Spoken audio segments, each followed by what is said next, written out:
नमस्कार। फिर से एक बार स्वागत है मेरे चैनल पर। मैं हूं राज। आप देख रहे हैं हाईवे 33। दोस्तों, ये जो कहानी मैं आपको सुना रहा हूं, ये कहानी हमें निर्मल कुमार ने भेजा है। निर्मल कुमार बिहार के पटना डिस्ट्रिक्ट के रहने वाले हैं। इस घटना को बीते 20 साल से ऊपर हो चुका है। तो क्या हुआ था इनके साथ में, क्या घटी थी घटना, चलते हैं इनकी इस कहानी में।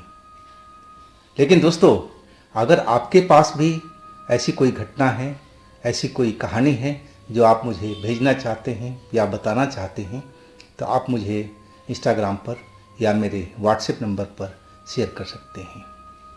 और दोस्तों, मेरे इस चैनल को आप सब्सक्राइब कीजिए, लाइक कीजिए, शेयर कीजिए। अब चलते हैं कहानी की ओर। दोस्तों, मेरा नाम निर्मल कुमार है। मेरे घर में मेरे भैया की शादी थी। भैया शहर में रहते थे और एक अच्छे पोस्ट पर थे। अब शादी जो हमारी हो रही थी भैया की, गांव में ही हो रही थी। अब रिश्तेदार वगैरह सब कुछ इकट्ठा हो गए थे। अब भैया के जो दोस्त मित्र थे वो भी जुटना शुरू हो गए थे। शादी में उनके शहर के एक मित्र आए थे और उनके साथ में उनकी पत्नी भी थी और वो नए शादीशुदा जोड़ा था। उनका पहनावा गांव के पहनावे से थोड़ा अलग था। उनकी जो मिसेस थी शहर वाली भैया की, जिनको मैं भाभी कहा करता था, भाभी का पहनावा थोड़ा मॉडर्न टाइप का था और वो थोड़ा सस्ती संवरती भी ज़्यादा थी। खुशबू वगैरह का इस्तेमाल ज़्यादा करती थी। अब हमारे गांव का माहौल था। गांव में औरतें ऐसी सस्ती संवरती तो नहीं थी। हाँ, कहीं दूर जाना हो, किसी पार्टी वार्टी में जाना हो तो ऐसी जगह पर थोड़ा मेकअप ज़रूर करती हैं, लेकिन उनकी तरह, भाभी की तरह नहीं। अब सवाल रहा कि हमारे जो घर था, पुराना घर, उसमें लेटरिन बाथरूम का कोई इंतज़ाम नहीं था। अब जो गांव घर की औरतें थी, जो घर के गांव के जो औरतें भी थी, वो खेत में जाती थी सुबह शाम। अब ये व्यवस्था भाभी को पसंद नहीं आ रहा था। वो बाहर जाने से सब चाहती थी, उनको शर्म आती थी इस बात पर, लेकिन मजबूरी बस जाना ही पड़ता था। भैया की बारात वापस लौट चुकी थी तो हमारी भाभी आ चुकी थी घर में। अब एक आध दिन तो ठीक ठाक चला। अब पता नहीं रात में कब उनका पेट खराब था या भगवान जाने क्या हुआ था। वो रात में किसी से बिना बताए हुए और खेत की तरह चल गई थी। और वो भी गांव के पास में नहीं, गांव के थोड़ा और आगे निकल आई थी। अब वहाँ पर एक पीपल का बहुत पुराना पेड़ था। कहा जाता है कि 10-12 साल पहले कोई दूसरी जगह का आदमी था और वो शहद निकालने की कोशिश करता था उस पेड़ से। जो मधुमक्खी के छत्ते लगे हुए थे, काफ़ी ऊंचाई पर थे, और वो शहद उतारते के टाइम उसका पैर स्लिप कर गया, डाली टूट गई और नीचे गिर पड़ा और उसकी मौत वहीं पर हो चुकी थी। खैर, इस घटना को तो काफ़ी साल हो चुके था, लेकिन गांव के लोग कहते थे कि उसकी आत्मा उसी पेड़ के पास में भटकती है। जब भी दिखाई देती है बहुत गुस्से में लोगों को नज़र आती है। कई लोगों ने देखने का दावा किया था उसको। अब जो भाभी थी हमारी, उसी पेड़ के पास में पहुंच गई थी, क्योंकि वो शहर की थी, नज़दीक बैठना नहीं चाहती थी। अब उस पेड़ के पास अंधेरे साइड में चली गई थी। चांदनी रात थी, तो चांदनी रात में उनको कोई देख ना ले, इसलिए शर्म हया से वो अंधेरे पेड़ के पास में जाके बैठ गई थी। अब इधर पता नहीं कब से भाभी गई हुई थी, किसी को मालूम नहीं। गर्मी का दिन था, सारे लोग छत पर ही सोए हुए थे और भाभी के बगल में मेरी छोटी सिस्टर सोई हुई थी। अब उसका नींद खुल गया होगा तो देखा भाभी तो है नहीं, तो भाभी भाभी वो भी पुकारने लगी। और फिर मेरी माँ का नींद खुल गई तो देखा तो शहर वाली भाभी तो है नहीं, तो आखिर गई कहाँ। उनके जो हस्बैंड थे वो सोए हुए थे, उनका भी नींद खुल गया। अब सब लोग ढूंढने लगे कि आखिर शहर वाली भाभी कहाँ गई। अब नीचे भी उतर के देखा गया तो नीचे भी नहीं थी। हाँ, दरवाज़ा बाहर का जरूर खुला हुआ मिला जो बाहर से भिड़ा हुआ था।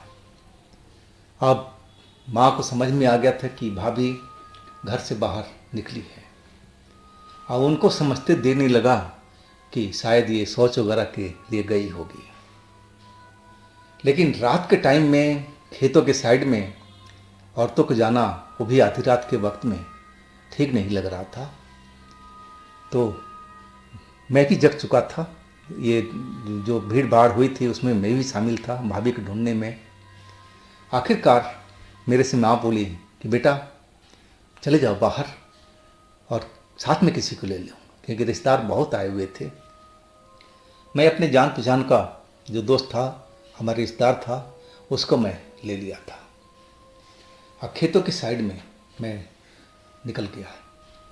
गांव के बाहर जहाँ से खेत स्टार्ट होते थे, मैं वहीं से भाभी भाभी चिल्लाना शुरू कर दिया था। लेकिन भाभी का कहीं कोई पता नहीं था कि आखिर भाभी गई तो कहाँ गई। अब हम खेतों के अंदर पगडंडी से इधर उधर देखने लगे। चांद की रोशनी काफ़ी थी, लेकिन भाभी का कहीं अता पता नहीं चल रहा था। और तब तक तो घर के जितने रिश्तेदार थे सब कोई घर के निकल चुके थे भाभी को ढूंढने में। हमारे पास आए, बोले मिली कहीं भाभी।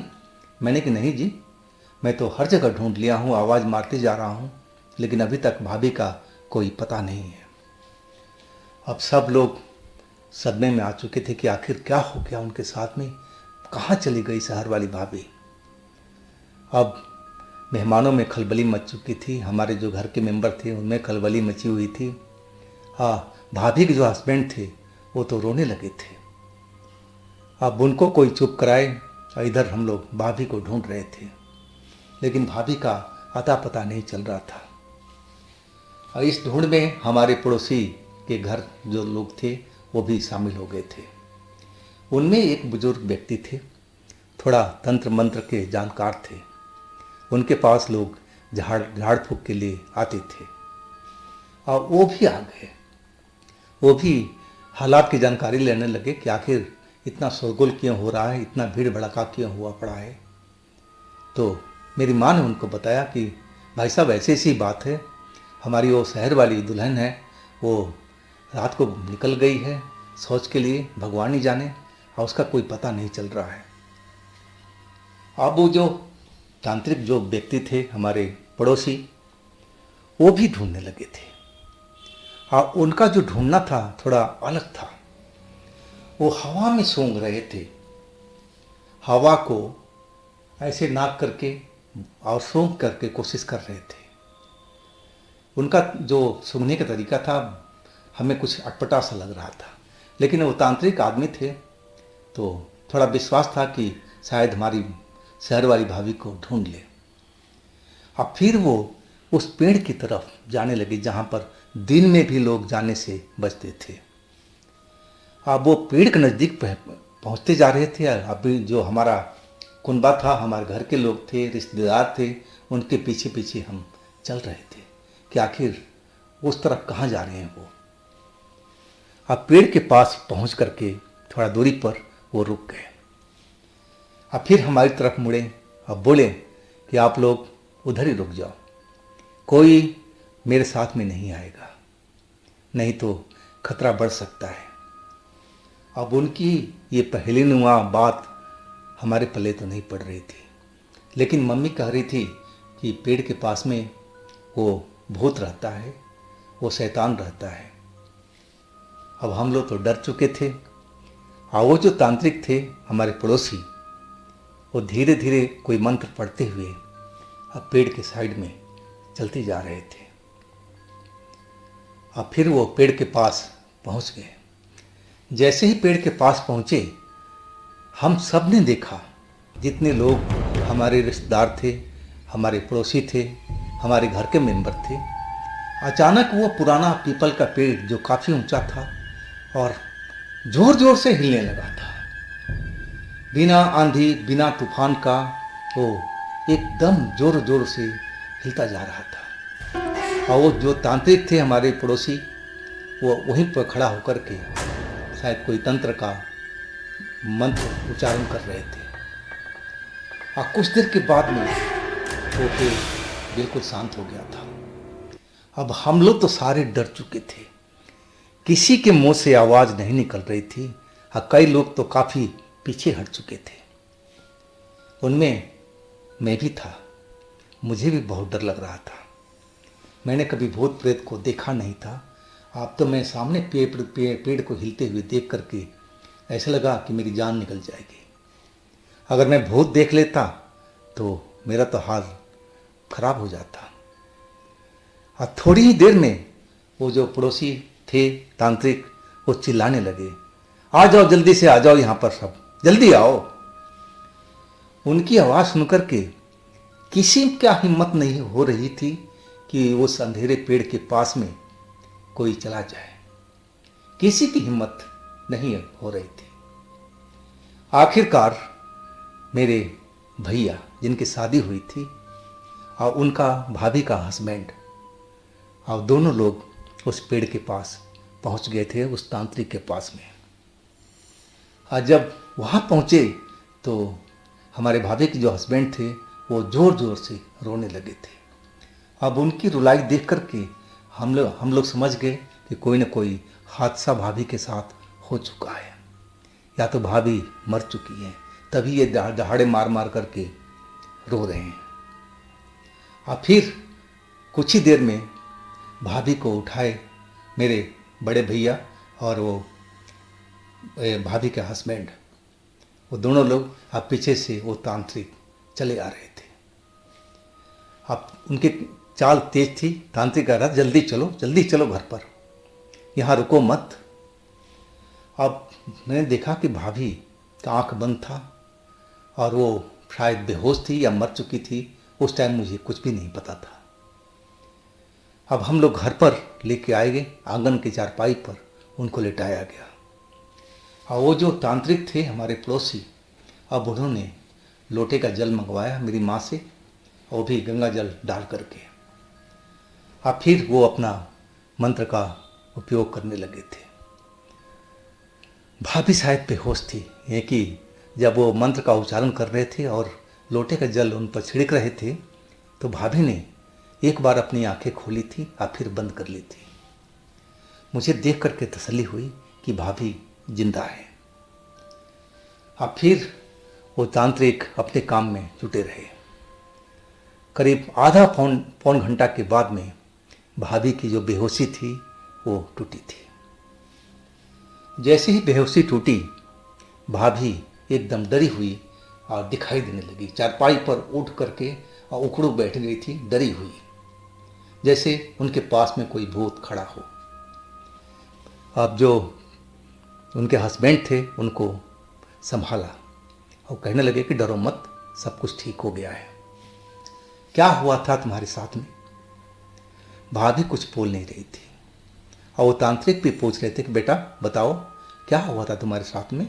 तुम डरो मत, तुम बात बताओ, तभी तो हम उपचार कर पाएंगे। तब भाभी कहने लगी कि मैं शौच के लिए जा रही थी। अब मैं किसी को रात के टाइम में डिस्टर्ब करना नहीं चाहा। मैंने देखा कि मैं तो कई दिन यहाँ पर रह चुकी हूँ और जहाँ मुझे जाना था मुझे सब रास्ता पता था। लेकिन मैं जब बाहर निकली खेत के बाहर में, तभी कोई लगा कि मेरे पीछे पीछे आ रहा है। अब मैं शर्म हया से थोड़ा और दूर होती गई, और जितनी दूर होती गई मुझे लगा कि वो कोई भी व्यक्ति है, वो हमारी तरफ ही आ रहा है। अब मैं उस पेड़ के पास पहुंच गई थी। पेड़ के अंधेरे में जा कर के मैं जैसे ही बैठी तभी वो पेड़ एकाएक जोर जोर से हिलने लगा। उसमें से, उस पेड़ से एक आदमी उतरता हुआ नजर आया जो बिल्कुल काला कलूटा था। और मैं तो देख करके एकदम घबरा गई, डर गई, चीखने लगी। लेकिन मेरी जो चीख थी वो सही ढंग से निकल नहीं रही थी। मैं डर से कांप रही थी। और वो इंसान जो ऊपर से पेड़ से उतरा था, काला कलूटा, वो हमारे पास आकर के खड़ा हो गया। तब मैंने देखा कि अरे ये तो चेहरा इसका बहुत भयानक है।